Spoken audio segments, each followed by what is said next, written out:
Constructing your life is about much more than just building a bank account.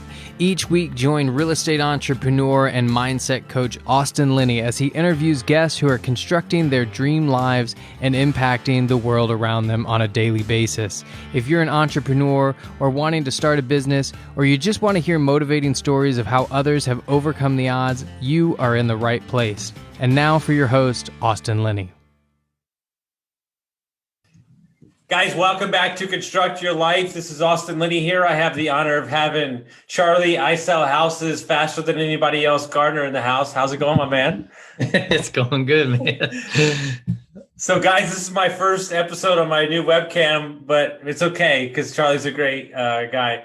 So, man, we got connected through Facebook because you wanted to start Airbnbs, and I wound up shooting through a water hose. Everything I know about that, you're crushing in that space, but you're also an agent. So what I like to do with my guests is let them tell the story and kind of go from there. Yeah, for sure. I could start with me and you if you want. Yeah. So I was just curious. I had already spoken with just maybe a couple of people here locally. So I'm in Lubbock. And I had a mutual friend. This is a super deep rabbit hole, so I won't go down that rabbit hole, but a guy that somehow I knew down, and I think he was in the Valley at the time. Now I believe he's in San Antonio, Joey Boatwright. I was asking about Airbnb. I was like, hey, does anybody know anybody who owns Airbnb? Because it's just not really a lot here in Lubbock. And Joey tags you.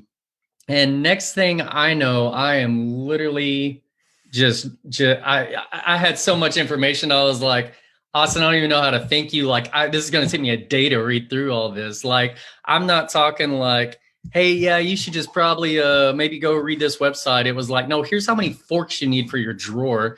So it was wild. So yeah, I sell real estate here in Lubbock. I've been with Better Homes and Gardens Real Estate. I've been a realtor since, it'd be June 2017. Mm-hmm. Our market, like any market right now anyways, is pretty incredible. Mm-hmm. Lubbock's market is very, it's much more stable than maybe like your Dallas or some of your bigger cities here in Texas. Just been loving real estate. So I got in real estate because half of me wanted to invest in real estate, and the other half of me just loved the freedom of the job. So anyways, I don't want to jump too far ahead of what you're already going to be asking maybe. No, I love it. And so what were you doing before you got into real estate? Oh, man. I literally have done everything. I've been a sales manager at a retail store. I have been in general contracting. I have, I did like online e-commerce sales. I played in a band. I went to school for music, love music. I found out real quick, I don't want to be a teacher, and I'm not really good enough to perform in anything. So I have literally done everything under the sun. I grew up on a farm, so grew up around that life. So a little bit of everything. Jack of all, master of none, maybe, except for real estate. And what kind of sparked the interest to get into real estate? Once again, man, it isn't everything just about connections. I mean, isn't it crazy? I was really thinking like maybe moving to Dallas or Austin, me and my wife at the time. And I was looking for something a little bit more forward thinking. And I didn't even know what that meant, but just at the time, like I knew the world was going digital. I saw it happening with Facebook. I saw it happening, like Instagram really wasn't even a big thing then. But I saw it happening. Like I knew it was coming. I listened to a lot of Gary Vaynerchuk at the time, and he was just pushing all this. And I was like, man, I got to get out of Lubbock if I want to do this. Like we're a little bit more old school here, Mm-hmm. I had a friend randomly just say, dude, I think you should look into real estate. And I was like, I don't know. It seems a little salesy, and I'm not 60. I don't drive a Mercedes. I don't have like a nice suit. You know what I mean? And a friend of mine introduced me to John here at the time we were Blue Realty. And man, we just clicked, and I could feel it right then. I was like, okay, I figured I would have had to move to a place like Austin or Dallas or San Antonio to get that kind of vibe and get around a group of people who think alike. You know what I mean? Mm-hmm. And my question to you is, have you bought that friend of yours a beer for the rest of his life every week when you see him? Because you should shake that man's hand. Man, no kidding. He was trying to get in real estate at the time as well, and he ended up not doing it. And I'm like, Mike, I was like, dude, this is the life. It takes some hustle, but it's interesting, right? If you look at it from a context of, we can hear a lot of things in our life, we can hear them over and over again, but something in that moment that he said, and you said, you know what, I'm just going to go take an opportunity. And, I follow John's stuff on social media. He's a very forward-thinking, very, very inspiring gentleman. Like, to be around that energy and to be around that just kind of that vision, I'm sure pushes you to be a better version of yourself. Yeah, and that's absolutely right. And I knew I needed that. I've got a very outgoing personality. This whole COVID thing, we just got over COVID in my house, and we're still trying to get over it because our kids are still being left out of school because of it. I don't do well at the house. So I'm an extrovert, you know what I mean? So I have to be around people, and I've got to be up here in the office. So yeah, you get up here in the office and it's just, it's hard to ignore it in my opinion. So it definitely can rub off, especially if you just have that kind of mindset. You know what I mean? And so you got your real estate license. How did you get your first deal in real estate? So first deal was, I want to call it a fluke. It was just, that's kind of how it happens with everybody, right? Though, mm-hmm. The bottom line is, if you're not having a conversation, it's just not going to happen. It's going to take people a while to figure it out. My first deal was just happened to be with some friends of mine. They knew I was getting into real estate. I just came from working with them over to this. So that just kind of happened. But after that, it kind of slowed down a little bit. And from there, it was, in the beginning, every realtor, they have no excuse of why they shouldn't be just reaching out to everybody they know. Yeah, you can do all these cool, like, I want you to talk to 10 people today, or I want you to talk to 5 people today, whatever your thing is. But really, in the beginning, you have nothing else better to do. You should literally be trying to talk to as many people as you possibly can. So I was going through, at that time, I was going through Facebook and just going down my messenger and just messaging people, not being salesy, just being like, hey, how's it going? This is what I'm doing now. If there's anything I can do to help you, just let me know, and just leave it at that. And so my second deal really came from that, and just happened to message somebody, and they're like, well, actually, I just started looking at homes today, but I got to sell my house first. And I'm like, hey, I can do both of those things. Mm-hmm. And then, so you told me that you wanted to get in real estate because you wanted to be an investor. You're getting going as an agent. When was your first investment, or what started that down that path?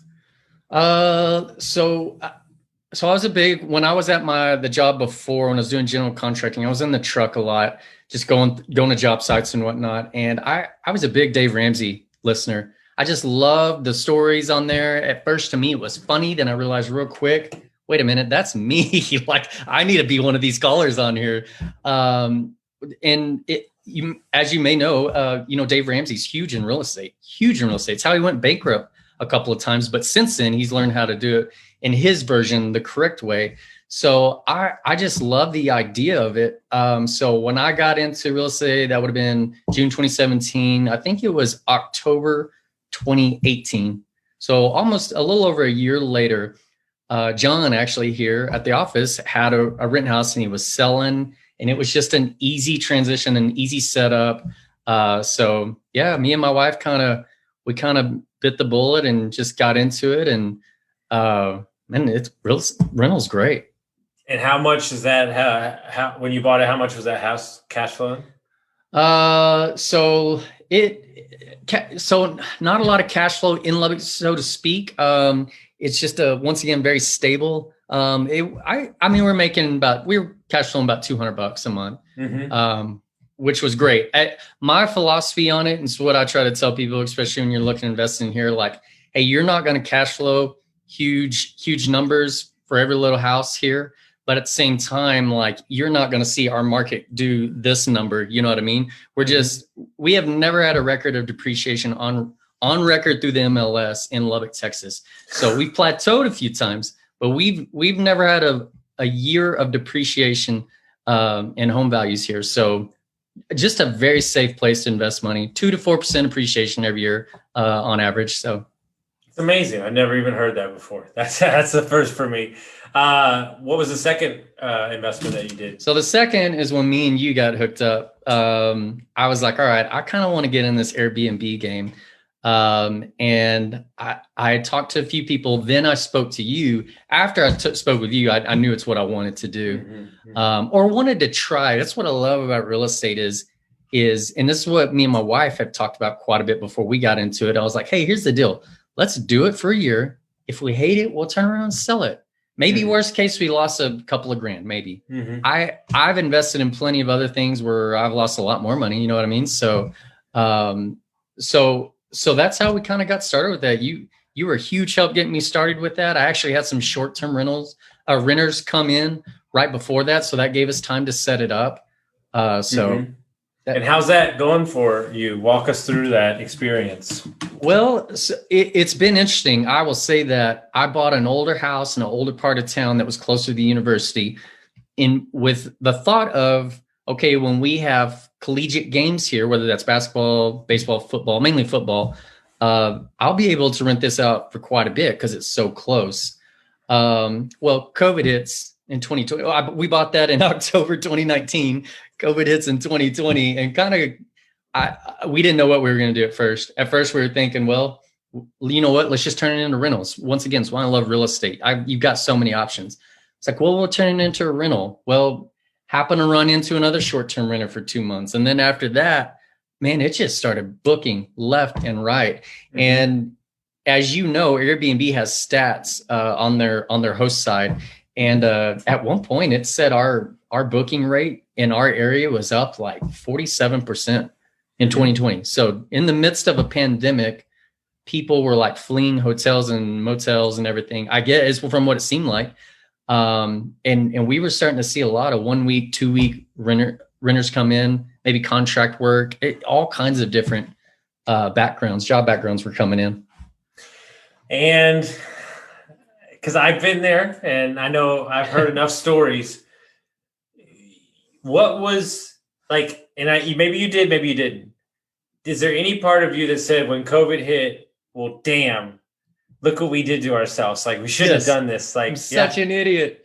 Yeah, I did. Yeah. I was like, I knew that Austin was full of crap. No, we got into it. It literally started in February is when we finally opened it up. Had like 6 bookings right off the bat. And I was like, man, it's going to be awesome. And then we kept hearing about this virus thing. And I was like, yeah, whatever. There's always been bird flu or MSR or whatever, all these different, not MSR, but all these SARS and all these. I was like, I'm not going to be worried about it. I can't control that. You know what I mean? So, then comes the lockdown and everything. And I was like, oh, dang. So yeah, it was a little scary. We weren't super host yet. We had no ratings. So it's like, how do you get started in the middle of a pandemic when you are a host you've got nothing to offer other than like, hey, this is just a nice place. And I got the perfect question. So what would Charlie sitting here today tell that Charlie? Chill out. Everything's going to be okay. I think I actually did a video on this. I did a video like it is now, here we are in what, January, whatever, 2021, the world is not going to come to an end. Like most investments, hey, it's going to be okay. Well, ultimately, you here's the kicker, and this is the rub, right? And you'll love this. We as people understand the investment we're getting into, and the moment that the investment is not exactly like we thought it would be, we start losing our shit. We're 100% clear on what we're walking into, but we question our mental fortitude the moment that a pipe breaks or something goes wrong. You're right, and I needed to be transparent. Like it was more work than I thought it was going to be. It really was. And I even had somebody try to tell me that before. They're like, hey, just know it's probably not going to be as profitable. Everything always looks good on paper. It's probably not going to be as profitable as you want it to be. And it's going to be a lot more work than you probably think it'll be. And in the beginning, that was all true. I've now thankfully have got a groove and I've got a system in place, thanks to you once again, to where I I rarely go over there now. And so just so I can understand for my listeners, you got the 200 cash flow on the regular rental, the first one you bought. This is what I get asked all the time. Sure. I know Airbnb is not a straight number all the time, but on average, what do you think the cash flow is on the Airbnb unit? I'd say on average around $400 to $500. Obviously it fluctuates. And what does that extra little money do for you in the investment world? Yeah, well, I mean, it gives you the ability to either one, pay your debt faster, or two, build up your snowball there so you can buy more faster. Have you bought another property? Are you waiting or?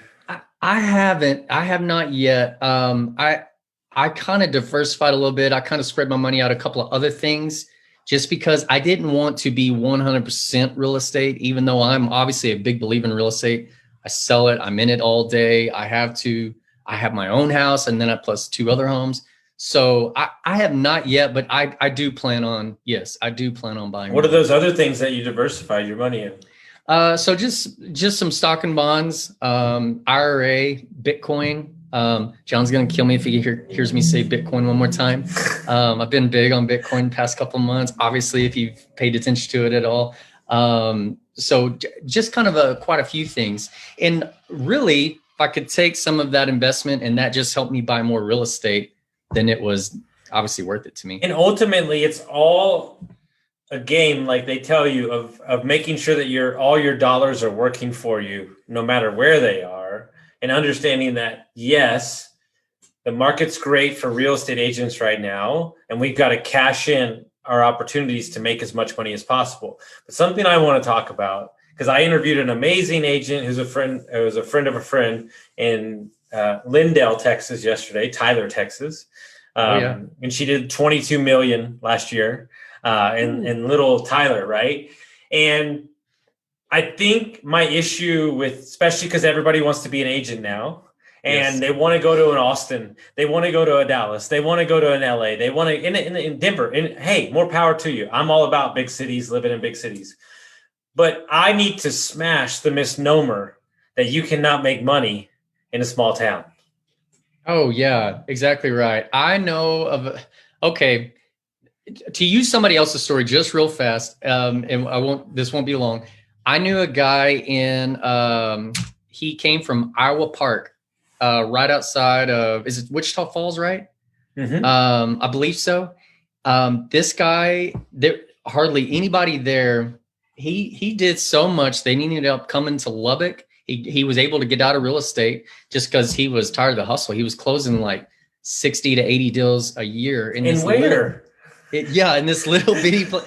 So he comes out here and buys like the Little Caesars franchise here in Lubbock, and then just makes a gob of money. So I kind of, a little bit of my vision is doing the same. Hey, let's crush it while I'm young, even though 38, the ripe age of 38, but still 38 is pretty young in the working force, especially the further we're coming along here, just more medical advances. So I mean, here, like even, Lubbock, Texas, we now have 1,400 realtors here, which in a lot of markets, that doesn't sound like a lot. It's quite a bit for here. Back in the crash, and was it 2009 or whatever, that number was closer to like 400 agents, And what gets you to stand out in those 1,400 agents? How do you seek out your clients? Well, and that's a good question, because when I first started, I saw the number of agents. When I started in 2017, there was closer to like 1,100, 1,200 agents. And that was my question. I was like, how do you get in what I considered saturated at that time and really stand out? And I was really, really surprised how lazy people are, and how just, I mean, and I don't mean that, I'm talking bad about my peers here in my town, and I'm really not, but it's just, man, if you just put forth the effort, it's really amazing what you can do. There are really not a lot of full-time agents in this industry up here. There's a lot of the I'm going to do it on the side. I'm a school teacher. I'll do it then. And I say teacher, I mean, we just hired 4 teachers ourselves, but there's a lot of that, where they just don't have the time to dedicate to it. So to answer your question, I mean, it's just a hustle. It's all about real estate conversations a day. I don't care if it's through Instagram or Facebook or text message or WhatsApp, or it doesn't matter. It's about having those conversations. And you did all those jobs beforehand.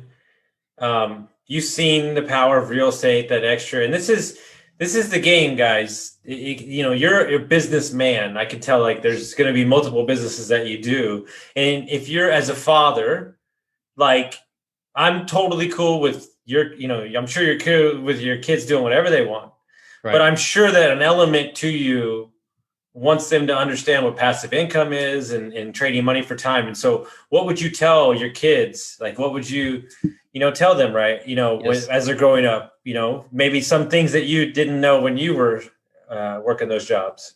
Right. Well, probably maybe like you, I don't know your story as a young kid, but I know for me growing up, like most people grew up around my age and even older, you went to school, you went to college, you got a degree, you went into the 8 to 5 life. If you could figure out how to run a business, go for it. So to answer your question, I'm not big on college. I think you should find something you're passionate. You are going to fail a lot in the beginning, but do something and find something that you love to do, and then just go for it. I don't care if it's selling Beanie Babies on eBay, if that works for you, then go for it. You know what I mean? So you've got, especially there in your young 20s, maybe 30. I mean, I know people get married younger, but I think it's a growing trend. People are getting married later on in life, and I think, and this is kind of a very a Gary Vaynerchuk approach to this, but it's just find something and just give it a go. If you don't know exactly what you want to do when you're out of high school, well, don't go to college. What are you going to do? You're just going to go and waste money just to go back to English and math and social studies? Like, I get that. You may need that. So I think technical schools are probably going to be on a rise. But yeah, just figure out what you like to do, and let's find a way to make it work. Exactly. And your way that you need to make it work is not anybody else's way. Yeah. And that's right. And I'm definitely not saying I'm right and everybody else is wrong, because there is. No, you're 100% right. No, that's not what I'm saying. You're 100% right. But what I'm saying is you can live a great life, and it doesn't matter what city you live in, as long as it's your life. That's right. Especially in our world, as we know, as I'm sitting here in Lubbock and you down there. So I mean, you can be anywhere at any time with the internet now. So I don't care if you're living in your mom's basement. That's fine. Are you doing what you love to do? Yeah, you do you, boo. Well, if people want to find out more about you, how would they do that? So I'm big on Instagram. I like Instagram. It's Chaz Garner, Chaz_Garner_Homes. I believe my Facebook, I mean, you can type in Charlie Garner Realtor, Charlie Garner, Better Homes and Garden Real Estate. I'm there. I've got a website that's linked back to a CRM. So if you want to be on a year-long email drip, and go for it, charliegarnergroup.com. So just kind of all over the places. I try to be everywhere. I'm trying to be better about being on every platform and taking some content and spreading it across everything. It's something I'm working on, but I have a ton of real estate conversations through Snapchat. Has nothing to do with whatever, but then all of a sudden somehow it'll turn into real estate conversation. Look at you, man. Yeah, I'm not even on Snapchat. You're ahead of me. Well, right. Guys, if you like this episode, make sure you send it out to your friends. We appreciate y'all for listening.